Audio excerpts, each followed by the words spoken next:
Husband discovers cheating wife's affair, takes revenge on her and love her, then flees the country around 6 p.m. on Wednesday. Patrick Dunn arrived home after putting in an extra hour and a half at work to finish a wiring job assigned by his supervisor, Wayne Falk, earlier that day.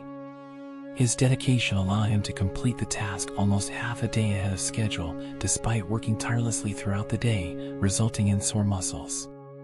His wife, Glenda, had left for a 3-day seminar in Columbus that morning, leaving him with the opportunity to focus on work. Although he had initially planned to join her, they had a cruise booked for spring break and the tickets were prominently displayed in their china cabinet. Surprised by the absence of a message confirming her safe arrival, Patrick decided to call Glenda. He dialed her cell phone from their home phone and she answered after just 2 rings, expressing delight at his call and mentioning she had been about to call him. Patrick wasn't surprised she knew it was him calling as their home phone displayed his number. "You know, I've always had a knack for reading your mind, honey. So I'm assuming you made it there safely. How's traffic? Hope your car is still in one piece," he chuckled, anticipating her defense of her driving skills and picturing the annoyed look on her face. Imagining she'd stick her tongue out if they were face to face, the possibility of snowfall in early January concerned him a bit. If she drove, he'd be worried. If she flew, he was relieved. She answered quickly. She laughed, assuring him everything was fine. Traffic was light, and she easily found the Charon Hotel with the help of the map he printed. "You know I'll do anything for you, darling. Nothing's too good for my Glenda," he said. He had asked for the day off to join her, but she quickly declined. "No, you're not coming," she said firmly, then explained her desire to wait until spring break for a trip together. "Yeah, I know, just teasing, Glenda," he responded, though her firm rejection bothered him.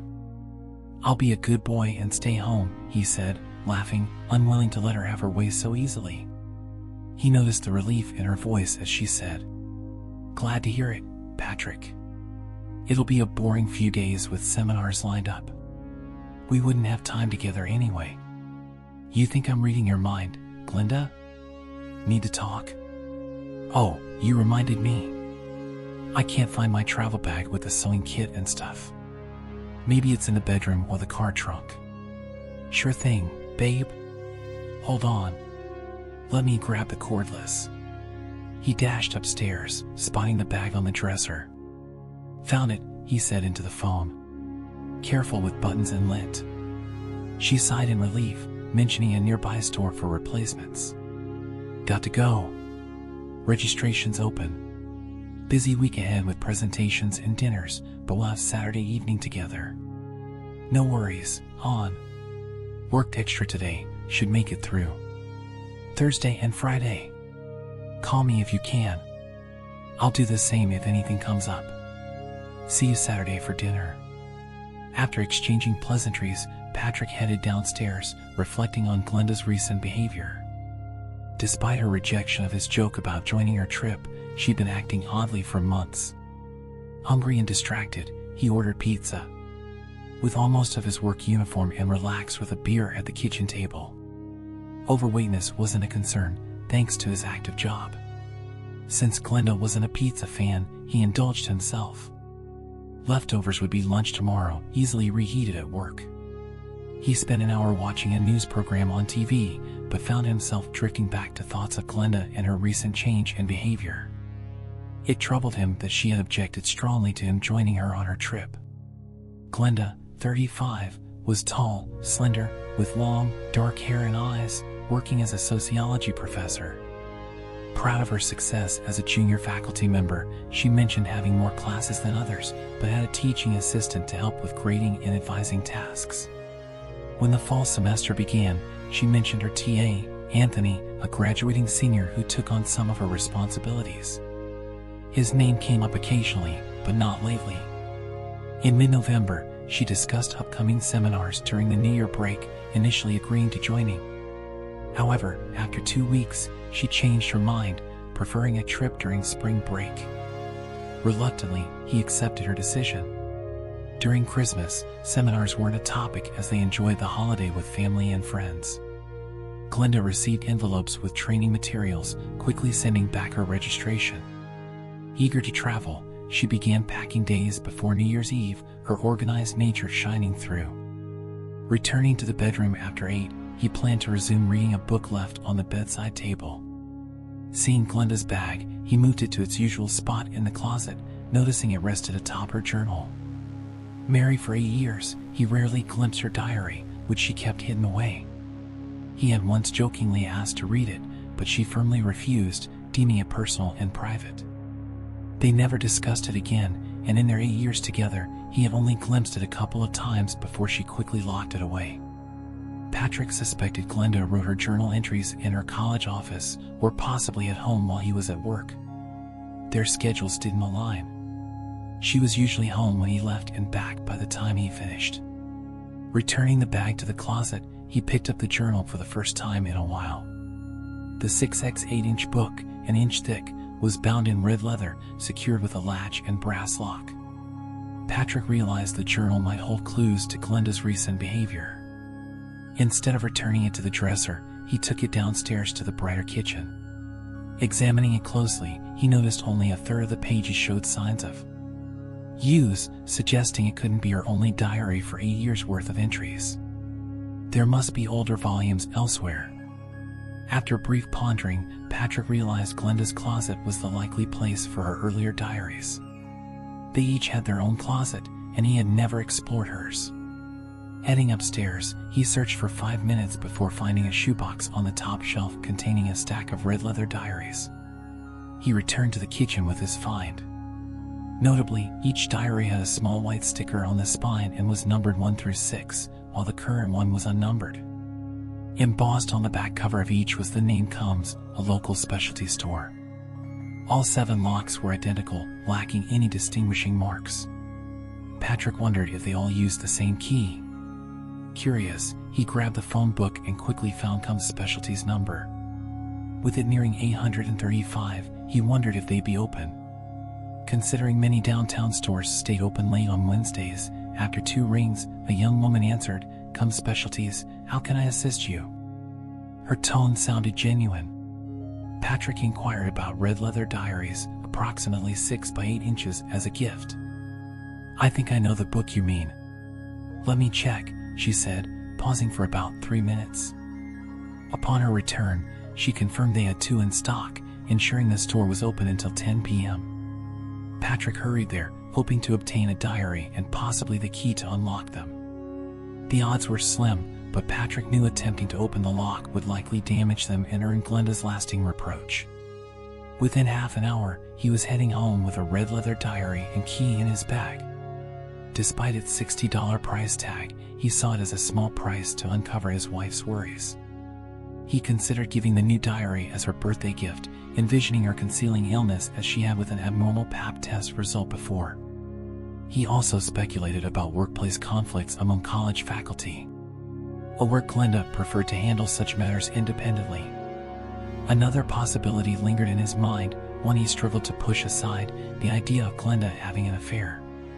Reluctant to entertain such thoughts, he focused on other potential explanations. Despite their physical differences, he shorter with blonde hair and blue eyes, she tall and slender. They had known each other since high school, even dating briefly after high school. Their paths diverged, with Patrick becoming an electrician apprentice and Glenda pursuing higher education.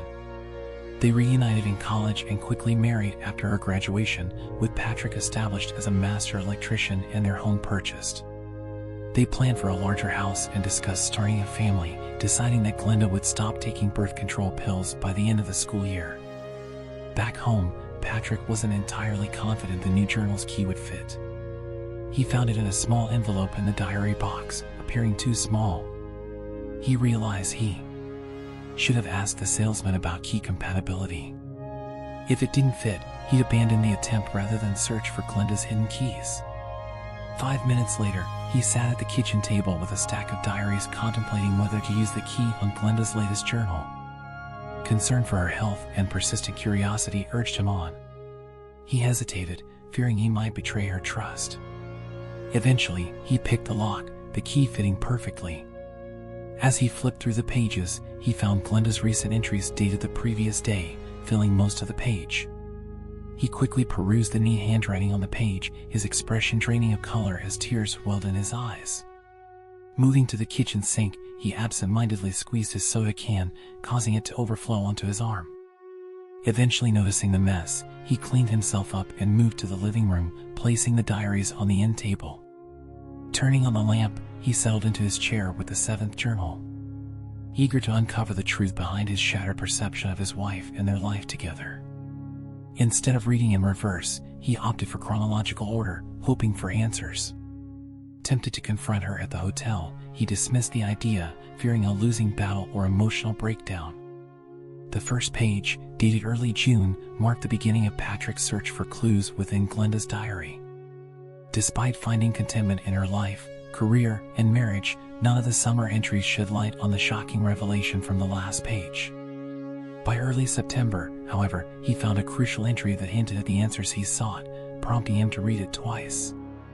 On September 8th, Glenda wrote about meeting her new teaching assistant, Anthony Romano, describing him as slightly taller, with black hair, dark eyes, and a short beard. She noted his impressive qualifications. Patrick searched the diary for further mentions of Anthony, but found nothing in the subsequent entries. Glenda seemed content, but slightly anxious about handling a large class with over 100 students. On September 15th, Glenda wrote about Anthony assisting her in her large class, answering students' questions while she prepared lecture materials. She observed that her female students seemed fond of him, comparing him to Leonardo DiCaprio. As Patrick read further, mentions of Anthony Romano became more frequent, prompting him to scrutinize the passages more closely. On September 20th, Glenda noted that classes were proceeding as usual, with a few students dropping out due to difficulty. She observed Anthony watching her during lectures from the front row and planned to assign him more work. On September 24th, Glenda mentioned working on a reading assignment when Anthony visited her office, helping with the task efficiently. She also expressed her intention to discuss future plans regarding children with Patrick, marking the first mention of this topic. By September 30th, Glenda noticed Anthony's persistent attention during lectures, despite her disapproving glance. Female students approached him for questions, showing more interest in him than in her. Despite this, Glenda felt pleased with her students' progress and the pressure she felt as a full professor. While subsequent entries omitted mentions of Anthony, Glenda remained optimistic about her classes and expressed her desire to discuss family plans with Patrick after her first year as a full professor, planning to start trying to conceive at the end of the school year on October 8th. Glenda excitedly shared with Anthony her decision to start a family with Patrick after the spring semester. His supportive reaction led to an unexpected hug in her office, though she gently reminded him of their surroundings. On October 10th, Glenda felt uneasy when Anthony locked her office door during a visit, but he complied when she requested him to unlock it. His brief stay left her questioning his intentions. On October 11th, Anthony returned to assist Glenda, expressing a preference for mature women and apologizing for locking the door the day before. Though happily married, Glenda found his attention flattering, entertaining thoughts about his interest in her over younger women at the college. On October 13th, Glenda anticipated Anthony's visit to her office, but felt disappointed when he didn't show up, wanting to discuss his interest in mature women further on October 15th. Despite hoping Anthony would stay after the students left her office, he left before she could engage in further conversation on October 16th. Glenda finally spoke to Anthony, who expressed a preference for mature women based on his past experiences. She failed to assert her boundaries and regretted not condemning his behavior. Now haunted by the encounter, Patrick found this entry troubling, realizing Glenda didn't react as he expected. He left the diary open and fetched a new can of soda before returning to read more about the situation with Anthony. On October 20th, just before leaving work, Anthony unexpectedly entered Glenda's office, disregarding her request to leave the door open. He confessed he had been thinking about her constantly and requested a longer kiss, claiming it was for his birthday. Feeling uneasy, Glenda agreed to get rid of him. Later, she realized his birthday was in July, feeling tricked but laughing it off. She worried about his intentions and resolved to be cautious around him. In the following entry, Anthony is absent as Glenda focuses on grading tests and essays. Patrick finds it strange that Anthony didn't participate, but the journal offers no explanation. on October happened that's difficult for me to put into words. Anthony came into my office, locked the door behind him, and pulled me towards him without giving me a chance to protest. I felt ashamed for not stopping him sooner. When I finally pushed him away, he insisted I enjoyed it. I asked him to leave, but he just smirked and said he'd see me tomorrow. I'm struggling to handle the situation with Anthony. I feel trapped and unsure whether to confide in Patrick. Worse, I can't shake thoughts of Anthony from my mind. Patrick, reading the entry repeatedly, realized he was filled with anger he didn't know he had. On November 2nd, Glenda wrote, I finally stopped worrying about Patrick noticing anything unusual. The first night was tough, but he didn't suspect a thing. Despite my anxiety, it made me realize how easy it is to keep secrets from him. On November 6th, she wrote, It's been days since I was alone with Anthony. Even when he's in class, he still stares at me, making me feel uneasy. I wonder how I'll react if he comes to my office again. On November 8th, Anthony visited her office today, but others were present. He kissed her quickly before leaving, making her uncomfortable. Despite that, Glenda was considering attending a seminar series in Columbus after the New Year on November, challenging day to recount. Anthony's behavior continues to trouble me, and I'm starting to worry about how it will all unfold if I don't address it soon, despite my efforts to focus on work. Anthony managed to enter my office unnoticed. When he attempted to kiss me, I hesitated before giving in. Momentarily regaining control, I pushed him away and retreated to the bathroom, overwhelmed with guilt and fear of Patrick's reaction if he ever found out. Anthony, unapologetic, left after expressing a desire for a repeat. Although upset, I managed to compose myself before Patrick arrived home, masking my distress as we conversed throughout the evening. Patrick, seething with anger, repeatedly reviewed the day's entry, focusing on the Anthony incident. Despite this, he observed a notable absence of mentions regarding Anthony or their relationship in Glenda's diary for the following week, which somewhat relieved him. On November, confusing situation. Anthony's influence over me is stronger than I anticipated. I can't decipher if it's his demeanor or my own vulnerability, but I feel powerless around him.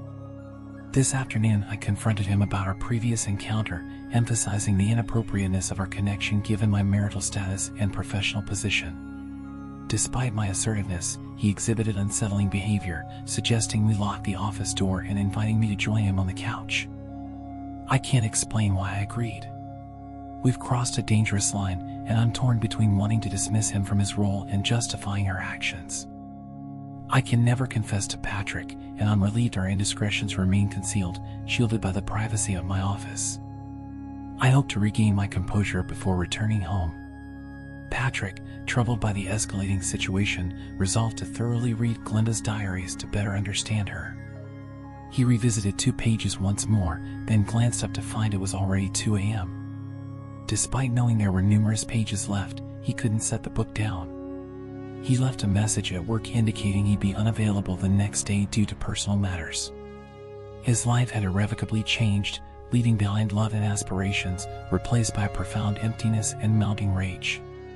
Downing the last soda in the bathroom, he returned to his journal in the living room. Unaffected by caffeine, his mind raced, grappling with the weight of what he'd read. Glancing at his watch, he marveled at how just 8 hours ago he had conversed with Glenda, his suspicions yet to surface. November 22nd. Anthony stopped by the office today, but I maintained distance, keeping the desk between us. His behavior was appropriate. He didn't intrude or attempt to lock the door. My guilt prevented any further involvement with him. I sensed his recognition of my resolve to maintain boundaries, hoping to uphold it in the coming days. Glenda's mood was upbeat as the semester neared its end. November seminars, and he's supportive, even offering to accompany me. I'll consider his proposal. It seemed their dynamic shifted significantly from November 23rd to mid-December. November 25th, Anthony visited the office, expressing a desire to visit my home. Firmly declining, I emphasized that it wasn't an option. He inquired about Patrick's whereabouts, suggesting a visit to his residence. Rebuking the idea, I reiterated my stance. Despite his persistence, he remained relatively usual in his behavior, expressing interest in the seminars despite their faculty-only status. November 30th, yesterday weighed heavily on me, a day I struggled to recount. I feel utterly lost. Sleep evaded me, and Patrick sensed my distress. I wish I could confide in him, but the words elude me. Anthony haunts my dreams, though I harbor no affection for him. I'm tormented by memories of our encounters, questioning my inability to resist. I stood by as he locked the door, unable to protest, though my mind screamed for me to stop. After he left, tears streamed down my face as I dressed, consumed by regret.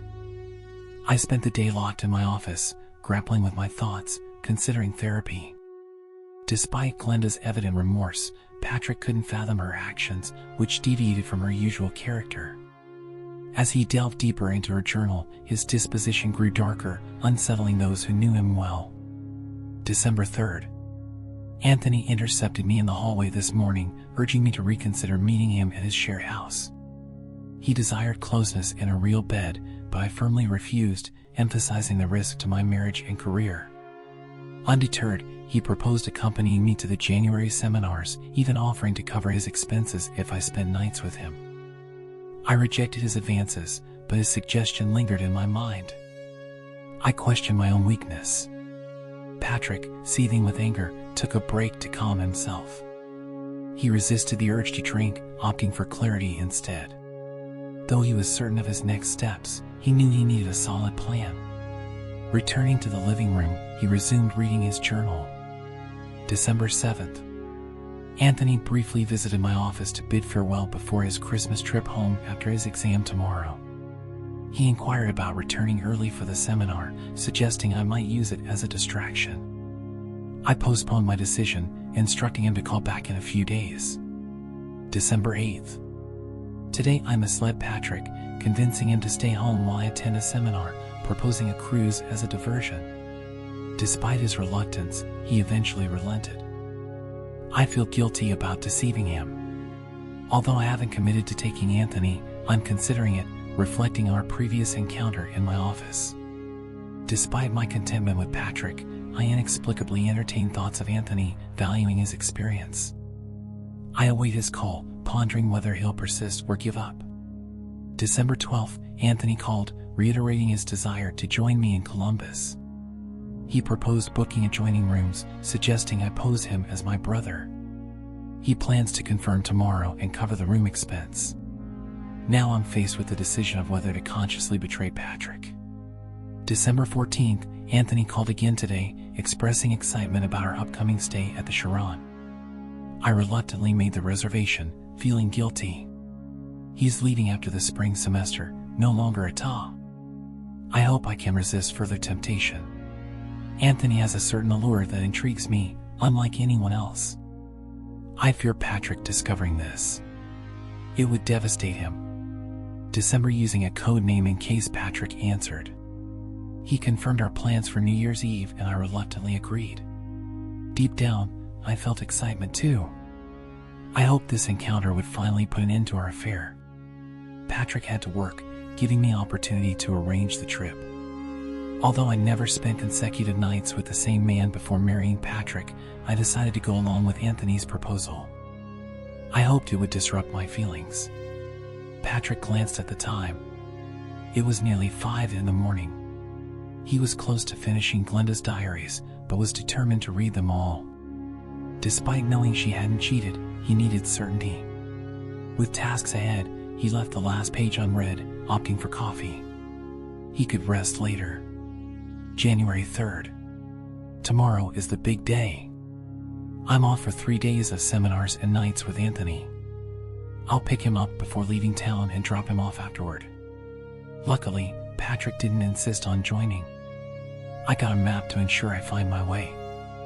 I discovered a Victoria's Secret nearby, planning to buy outfits to wear with Anthony. I'm uneasy about it, but plan to wash them before seeing Patrick. I forgot to remind Anthony about contraceptives, but we can stop by the pharmacy before checking in. I'm surprisingly excited, though I worry about Anthony expecting new things. I'll save any new experiences for our cruise, framing it as adventure. I've started packing, hoping Patrick won't suspect anything. Reading my thoughts, I question if I can go through with it. What happened in my office was spontaneous, but this trip would be planned. I could refuse and cover Anthony's expenses, but I'm already feeling aroused at the thought. Patrick finished the 7th journal, contemplating all he'd read for the past 9 hours. He began to craft a plan for the next 3 days, convinced he was done with his marriage. Even if Glenda backed out of her arrangement with Anthony, trust was shattered. Forgiveness seemed out of reach as his love for her waned and his animosity toward Anthony surged. Before noon, he dialed a number on his computer screen. Pearsall Investigations. How can I help you? The professional tone of the woman who answered reassured him. Do you handle divorce cases? Patrick asked, uncertain of the term, but assuming it included his needs. If you mean investigating cheating spouses, then yes. Would you like to speak with an investigator? Her response put him at ease. Yes, please. I'm interested in your services, Patrick said. After a brief hold, a man's voice came on the line. This is John Peel. How can I assist you? Patrick wasted no time explaining his situation. I suspect my wife is having an affair with a man at the Charon Hotel near the airport. Can you provide photographic evidence and quote me a price? Patrick wasn't certain how to articulate his request precisely. The Charon. We can handle that. Is this ongoing? What's the time frame? Patrick settled in, explaining. My wife is currently there until Saturday morning. She's in room 412, and the man she's with is in 414 adjoining rooms. They were there last night too, but I only decided to take action this morning. She's attending seminars and he's accompanying her. He wondered if the investigator would catch the subtle irony. John Peel chuckled. Got it. Now I need more details in your surveillance preferences. First, can you provide their names and descriptions? Patrick described his wife and offered to send a photo if needed. He found the firm online but preferred a direct conversation. He also provided Anthony's full name and a vague description from his wife's diary. It's straightforward, Mr. Done. We can set up cameras in their rooms this afternoon, keeping them there until after the weekend checkout.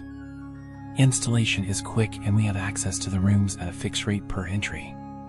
If you only need photo evidence and no ongoing monitoring, the cost is a flat $800. Wouldn't using a single camera be cheaper? I just need confirmation they were together.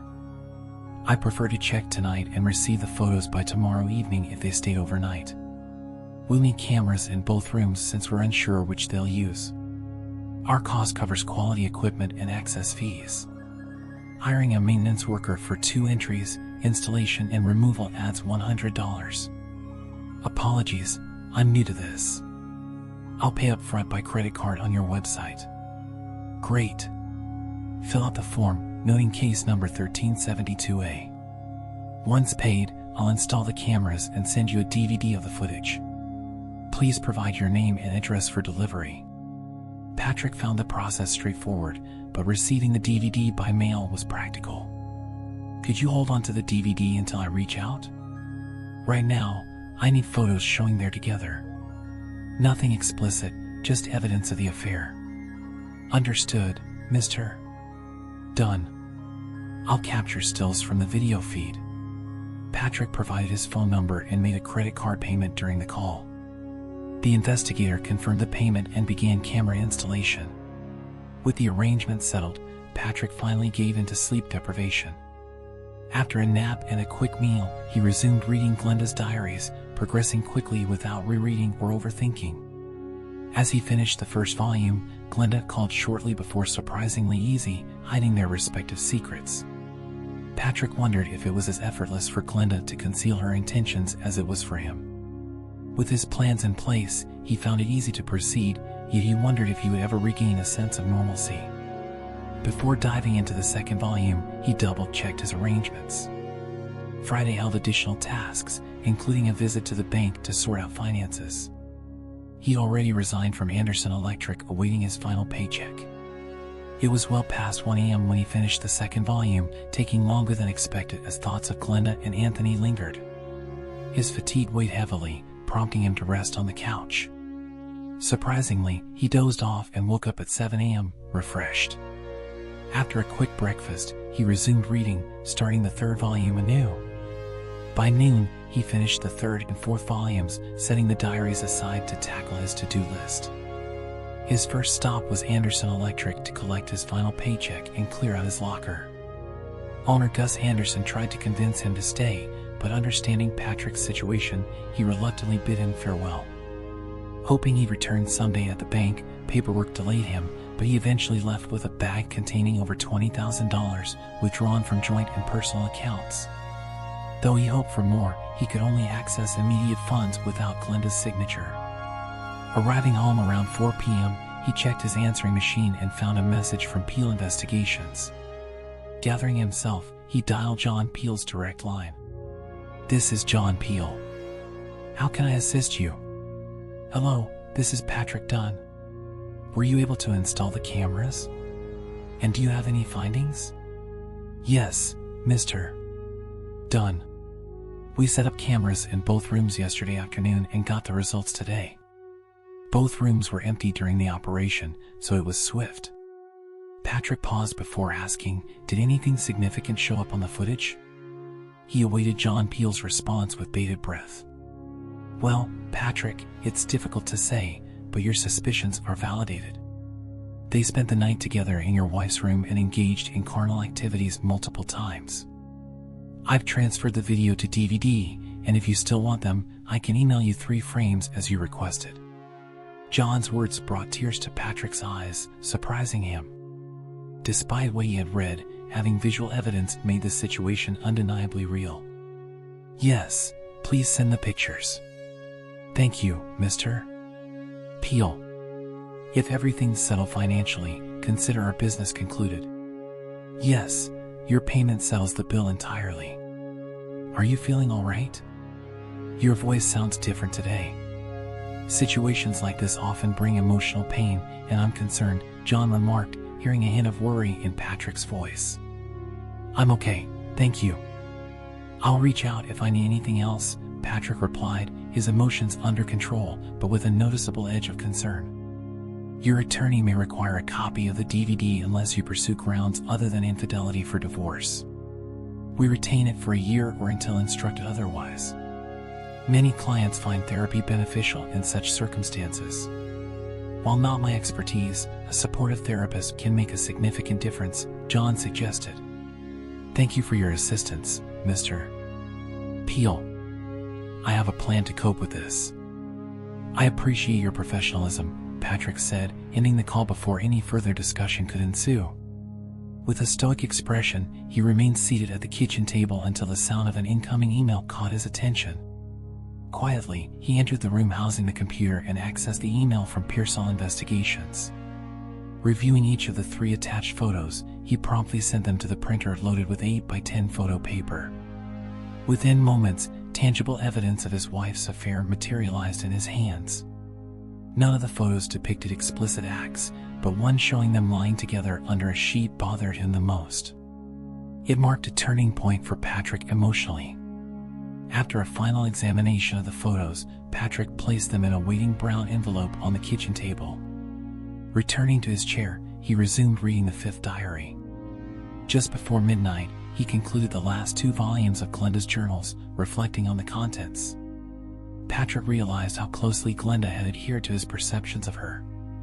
While there were a few surprises, the diaries unveiled numerous insights into their past, shedding light on previously unexplored facets of their relationship. He discovered that Glenda struggled with insecurity more than he had previously thought evident from her journal entries, however. Her profound love for him puzzled Patrick, making her actions with Anthony even more baffling.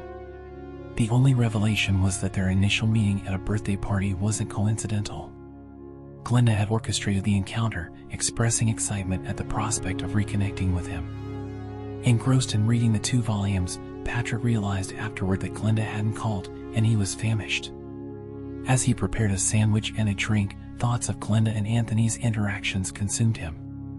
These thoughts, combined with his decision, fueled his restlessness that night, whether due to the meal or the vivid images of Glenda and Anthony lingering in his mind whenever he closed his eyes. At 7,000 in the morning, Patrick abandoned his attempt to rest and rose to begin his meticulously planned day. With a packed agenda ahead, he opted for an early start. By 8:30 a.m., he phoned his sole surviving close relative, his brother Samuel. While they weren't estranged, their interactions were infrequent, typically limited to obligatory holiday gatherings. Just 2 weeks earlier, Samuel, his wife Mary, and their children, Sam and Brenda, had visited. Patrick sensed Samuel's surprise at his unexpected morning visit, but found his brother and family available, engaging himself until slightly past his brother's home. Aware of the children's eagerness to resume their tasks, he gathered them in the kitchen as Mary brewed fresh coffee. Patrick and Samuel sat at the table, recalling their recent Christmas gathering.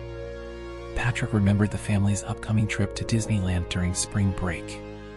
Delighted by the surprise, he gifted each child a crisp $100 bill, eliciting expressions of gratitude and warm embraces. "You really didn't have to do that, Patrick," remarked Samuel. "But it was kind of you to see them so happy. How are you holding up? Strike it rich in the lottery?" Patrick offered a faint smile. "No such luck. My fortune isn't worth boasting about. I just felt like being generous."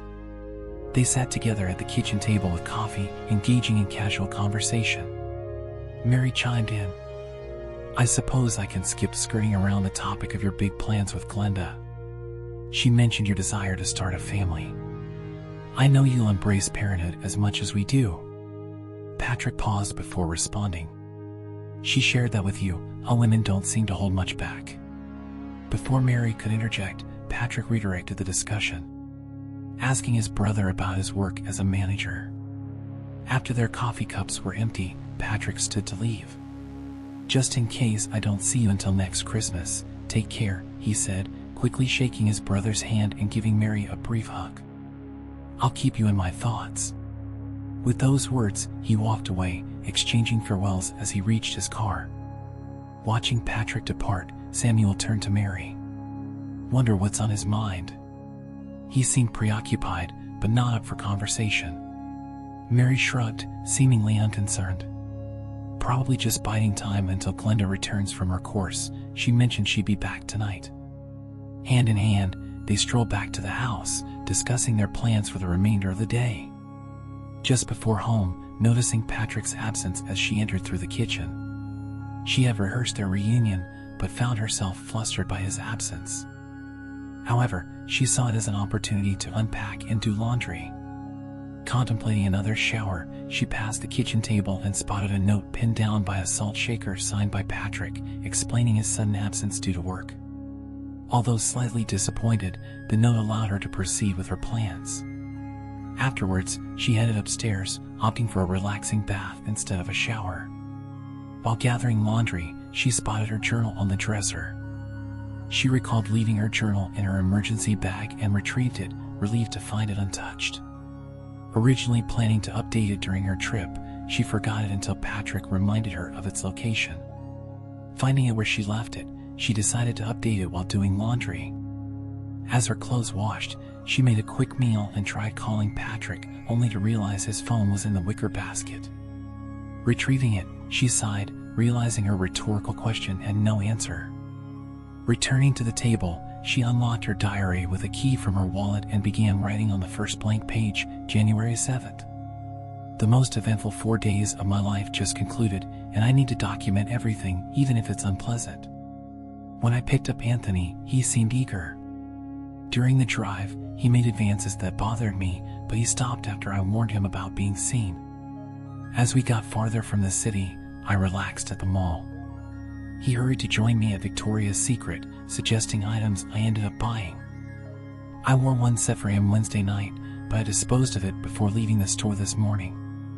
I've decided to discard the other sets too, not wanting reminders of my time at the Sharon. I can't erase the memories, but I'll try to move on. On Wednesday night, Anthony came to my room and we quickly became intimate. After that, I understood the vast difference between physical desire and genuine love. I ended things with Anthony, but he didn't take it well. Despite my attempts to avoid conflict, he became angry.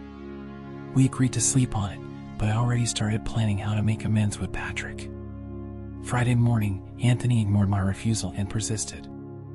I locked the connecting door between our rooms, but he made plans with someone else that night. Witnessing him with another woman, I realized he preys on vulnerable women like me. It was a relief not to argue with him, but I felt ashamed for falling into his trap. I dreaded the ride home with Anthony, but it surprisingly went smoothly. Seeing him for who he truly was gave me control over our interaction. He behaved decently and accepted my decision to end things. As we drove, I resolved to seek therapy to understand and overcome my vulnerability to him. I'm determined to ensure I never betray Patrick again. I've also committed to making amends with him, even if he never learns the truth. Additionally, I've decided to stop taking birth control and embrace the possibility of having children. After finishing her lengthy journal entry, Glenda used the pen as a bookmark, left the book on the table and headed upstairs to prepare a bath. Bringing the cordless phone along in case Patrick called, she filled the tub to the proper level and added bath oil, then lit some candles before easing herself into the warm water. Relaxing, she closed her eyes, nearly drifting off to sleep. Sensing she was being observed, she cautiously glanced around but found no one in the bedroom. Resuming her relaxation, she pondered how to mend things with Patrick after her misguided involvement with Anthony. An hour later, feeling rejuvenated, she returned to the kitchen. After transferring the laundry to the dryer, she returned to the table to review her journal entry. Momentarily puzzled by the absence of the pen from the book, she remembered leaving it there, but then spotted it on the kitchen table near the wicker basket. Retrieving it, she opened her diary to read once more. On Sunday morning, Glenda rose, feeling rejuvenated and eager to embark on a new chapter of her life. After dedicating the morning to cleaning, she showered and donned an ensemble she knew Patrick admired. By mid-afternoon, she was seated at the kitchen table, enjoying a cup of coffee while a sizable roast cooked in the oven. When a knock at the side door interrupted her tranquility, her surprise turned to alarm upon seeing a uniformed police officer with a hand resting on his holstered pistol, the other slightly older and attired in a suit and coat holding a police ID. "I'm Detective Rankin, and this is Officer Reynolds from the Springfield Police Department. We're looking for Patrick Dunn. Is he home?" Glenda's face relaxed with relief as she assured them. "Patrick's at work right now. I was worried when I saw you. I'm his wife, by the way. Maybe I can assist you," she added quickly. After a brief exchange of glances, Detective Rankin suggested, "Maybe we should step inside. It's a bit chilly out here." Glenda welcomed them, stepping back to allow entry. "Sure, come on in," she said, leading them into the kitchen. "Why are you looking for Patrick?" she inquired, a tinge of concern returning to her expression. "He's not injured, is he?" she added anxiously. Detective Rankin reassured her promptly. No, nothing like that. As far as we know, your husband is perfectly fine. We just need to speak with him about a case we're working on." "Are you certain your husband is at work?" "Of course I am." She went to the counter, retrieved the note Patrick had left, and handed it to the detective. "You can read his message for yourself. It was there when I returned from my trip last night." Officer Reynolds positioned himself at the counter, keeping watch over the back entrance in the kitchen, his hand still resting on his weapon. After reading the note, the detective returned it to the officer. "May I keep this, Mrs. Dunn?" Glenda shook her head, and the detective placed the note in his briefcase. Glenda's curiosity got the best of her as she nervously inquired, "Why do you need to speak with Patrick? What interest could the police possibly have in him?" "He's never been in any trouble," the detective responded. "This morning we received a homicide call. The call was traced to your husband's cell phone. We're working with his carrier to determine his whereabouts at the time." Relief washed over Glenda. "You must have made a mistake. I tried calling my husband last night when I got home, but I found his cell phone here." She pointed to a wicker basket on the kitchen table. The detective looked skeptical. "May I check his cell phone?" He walked to the basket, examined it briefly, then picked it up and returned to the table. "I don't see any cell phone here, Mrs. Dunn. Are you certain you're not mistaken about the timing? Maybe it wasn't yesterday." Glenda's shocked expression confirmed the basket was indeed empty. Despite the obvious lack of anything else on the counter, she searched around in disbelief. "I don't get it. His phone was here when I tried calling him last night," she explained, frustration and concern evident as she looked from the officer to the detective. "Well, I can't explain why the phone isn't where you say it should be, Mrs. Dunn. It seems the call traced to your husband's cell phone was indeed made from it," the detective stated, making a note in his folder. "Is your husband acquainted with Anthony Romano?" Glenda was taken aback by the mention of the name, her face briefly paling. "I know Anthony Romano, but my husband doesn't. Anthony was my assistant last semester," she clarified. After a quick exchange of glances, the detective continued. "So your husband had no reason to dislike Mr. Romano? Are you absolutely sure he didn't know him?" Glenda's panic grew as she replied. "No, Patrick never met Anthony." The detective made a few more notes before looking back at her. "Well, it seems your husband knew Mr. Romano well enough to make the call reporting him eliminated," he stated. Glenda, shocked, sat down at the table and exclaimed, "Anthony is dead. I brought him home with me yesterday around 5:30. How could he be dead?" Detective Rankin took a seat across from her and inquired, "What was your relationship with Mr. Romano? Could there have been a motive for your husband's involvement?" Glenda's complexion paled as the detective spoke. After a moment, she regained composure and stated, "Anthony was just a student, my assistant. Neither my husband nor I would have any reason to injure him." Despite her words, her tone lacked conviction. The detective let her stew in silence for nearly half a minute before speaking again. "Upon arriving at the address provided by your husband, we found evidence of an attack on Mr. Romano as he entered his home. A travel bag lay in the hallway along with footprints indicating a struggle. It seems Mr. Romano lost the altercation and was dragged to the kitchen, where he was bound to a chair with nylon straps commonly used for electrical wires." As the detective described the scene at Anthony's house, Glenda began to weep softly.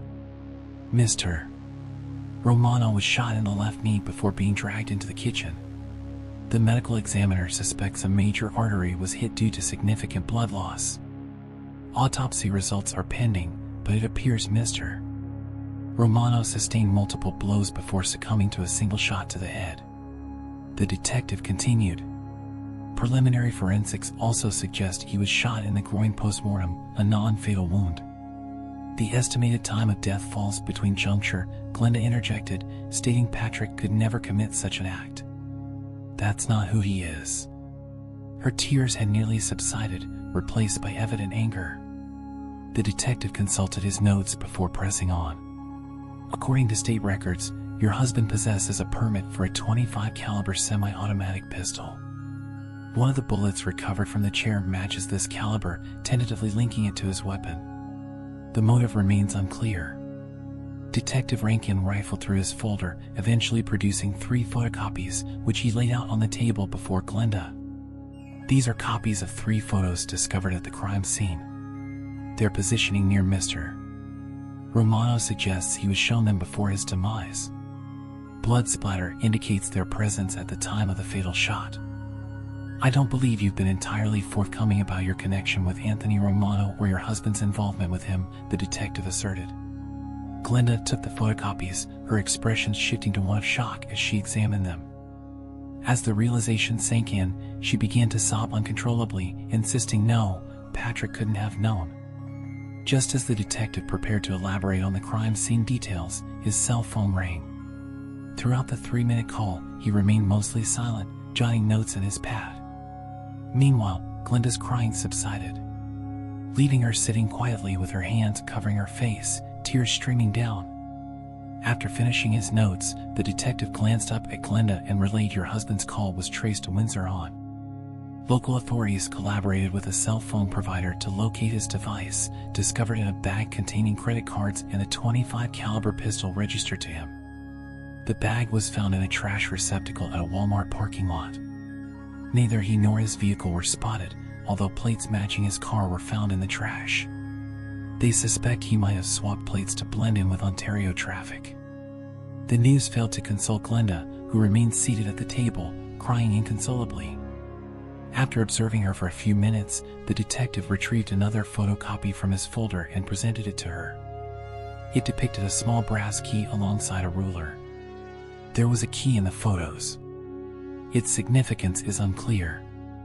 Do you recognize it? Glenda examined the image and swiftly retrieved her purse. Within moments, she produced a matching key from her wallet, holding it next to the photo. At that moment, she lost control, slumping in her chair. Her only utterances were diary and Patrick. The two men stayed with her for nearly 15 minutes, waiting for her to regain composure. Eventually, they persuaded her to call someone for support. After ensuring her sister would arrive promptly, they departed. As they headed to their cars, Officer Reynolds inquired, "Do you think they'll catch him soon?" "It hinges on how well he can evade capture. He hasn't committed any crimes in Canada for the past 2 weeks, so their police may not prioritize his search. He's not a serial killer. If he evades detection, his chances of being apprehended diminish over time.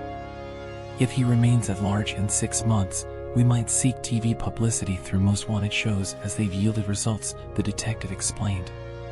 Officer Reynolds paused to consider the response before posing another question. "What do you make of her story about the cell phone? She seemed genuine when she said it was there last night." "Yeah, I agree. I don't think she was lying or mistaken. My hunch is he returned, but didn't go through with his plan. While here, he likely spotted his cell phone and decided to take it." The officer appeared puzzled. "But if he was here, why wouldn't he inform her? It's odd he'd return only for the cell phone." Detective Rankin halted, fixing the young man with a look. "Think about it. Patrick Dunn just killed her lover, and he's coming home. The only reason he'd come back, as far as I can see, is to kill her and perhaps himself. I don't know what changed his mind, but I doubt he merely returned for his cell phone." Reynolds nodded thoughtfully, digesting the detective's words. Eventually, he remarked, "I think Mrs. Dunn will eventually realize how close she came to losing her life and question why she didn't. I wonder how she'll feel about it."